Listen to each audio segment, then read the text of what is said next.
അല്ല നിനക്കെന്താ ഒരു ക്ഷീണം പോലെ? ഒന്നും പറയണ്ടളിയാ, ഇവിടുത്തെ കൊച്ചമ്മ ഉണ്ടല്ല, അവരാണെങ്കിൽ അഴുക്കുള്ളതും ഇല്ലാത്തതുമായിട്ടുള്ള എല്ലാ ഡ്രസ്സിലും എന്നെ ഇട്ട് വരച്ച് എൻ്റെ നടു ഒടിഞ്ഞളിയാ. എടാ നിനക്ക് എൻ്റെ അവസ്ഥ അറിയാമോ? എടാ ഇവിടുത്തെ ചെറുക്കൻ പല്ല് തേച്ചിട്ട് 3 ദിവസമായി. എന്നിട്ട് ഇന്ന് അവൻ പല്ല് തേക്കാൻ വന്നിരിക്കുന്നു. അത് പോട്ടെന്ന് വയ്ക്കാം, ഇവൻ പല്ല് തേക്കാനെന്നും പറഞ്ഞുകൊണ്ട് ബ്രഷ് വായിക്കാത്തിട്ടിട്ട് ഒരു ചവപ്പുണ്ട്.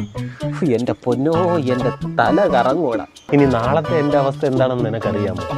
ഒന്നെങ്കിൽ ഇവിടുത്തെ സ്കൂട്ടറിൻ്റെയോ സൈക്കിളിൻ്റെയോ ചെയിനിന് ഗ്രീസ് അടിക്കാൻ എടുത്തുകൊണ്ട് പോകും. അതും അല്ലെങ്കിൽ ഇവിടുത്തെ കൊച്ചമ്മ ഉണ്ടല്ലോ തലയിൽ ഡൈ അടിക്കാൻ എടുത്തുകൊണ്ട് പോകും. നിനക്കാണെങ്കിൽ ഇടയ്ക്കിടയ്ക്ക് നല്ല മണമുള്ള സോപ്പ് വെച്ച് കുളിക്കുകയെങ്കിലും ചെയ്യാം. മണമുള്ള സോപ്പാ? ഈ ലോകത്ത് കിട്ടണതിൽ ഏറ്റവും കൂറ സോപ്പും സോപ്പ് പൊടിയും തേച്ചാണ് അവർ തുണി അനയ്ക്കണത്. കണ്ട, അത് തേച്ച് എൻ്റെ ദേഹം മൊത്തം അലർജിയായി. നിനക്കെന്താ കൊറോണ വല്ലതും തന്നെ? പൊടിയടിച്ചപ്പം ചെലന്തി വല്ല മൂക്കി കയറിപ്പോയണ്ണ. ഇത് വല്ലോ ഈ നാറിക്കറിയണോ? കൂട്ടത്തിൽ ഭാഗ്യമായി ഇവൻ തന്നെ അല്ലേ? ഞാനാ?